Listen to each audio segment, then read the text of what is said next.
All right, let's dive into the story of one of the Pakistan Army's most legendary infantry regiments, the Baloch Regiment. Now, this is a name that's packed with history, a seriously storied military tradition. And trust me, its story is absolutely remarkable. And when we say long, we mean long. We're talking more than 200 years. Think about that for a second. The regiment's oldest units were actually around way before Pakistan even existed. It's this incredible lineage that stretches across different empires, even different continents.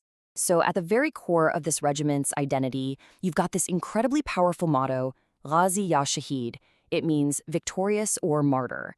And this is so much more than just a catchy slogan. It's a deep, profound commitment that has literally defined its soldiers for generations. So this brings up a really fascinating question, right? I mean, how do you even begin to trace the origins of something that's older than the country it serves today? Well, the answer, it's not quite as straightforward as you might think. And here's why. The history of the Baloch Regiment as we know it today isn't just one straight line. It's more like three separate rivers flowing together.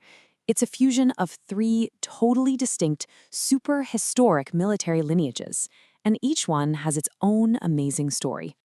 So yeah, let's talk about this tale of three regiments. We're going to trace these three powerful streams that eventually merged to become the force we know today.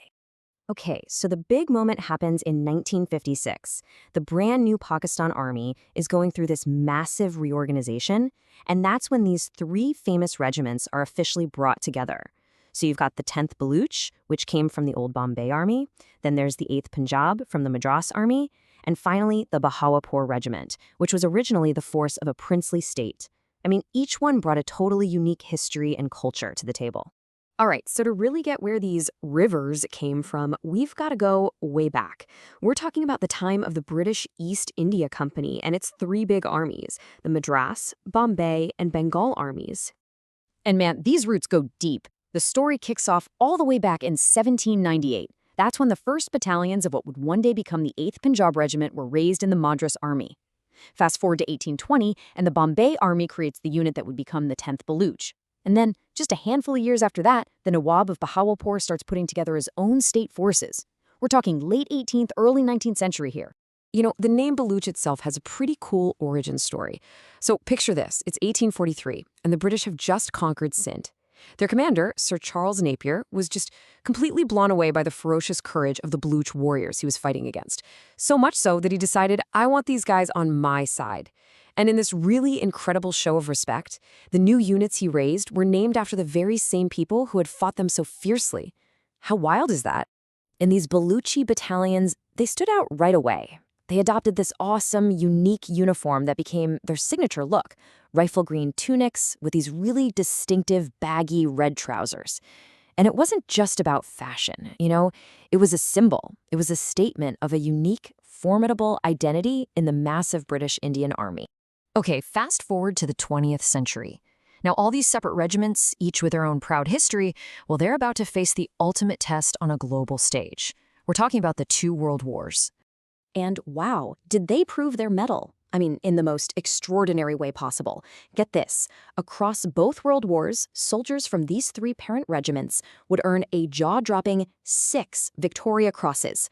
That's Britain's highest, most prestigious award for bravery. 6 of them. And this next part?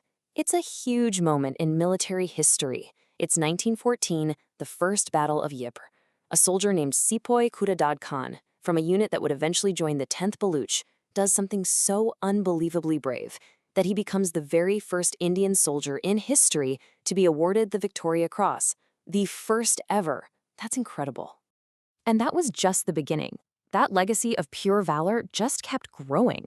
They earned 2 Victoria Crosses in World War I, and then 4 more in World War II. And it wasn't only about the VC. There was Captain Mahmud Khan Durrani from the Bahawalpur Infantry. He earned the George Cross for his absolutely incredible defiance and guts while he was a prisoner of war. You see, this shared heritage of courage, it really became the foundation for the unified regiment that was on its way. Which, of course, brings us right to that pivotal moment. This is where those 3 historical streams finally come together and become one single mighty river. So how did this all happen? Well, it wasn't overnight. It happened in a few key steps. First, after independence in 1947, both the 8th Punjab and the Baluch regiments became part of the new Pakistan Army. Then, in 52, the Bahawalpur state forces were integrated. The final piece of the puzzle clicked into place in 1956.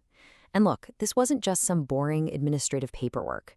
There was a real strategy here. The new Pakistan Army needed to create bigger, more effective infantry groups.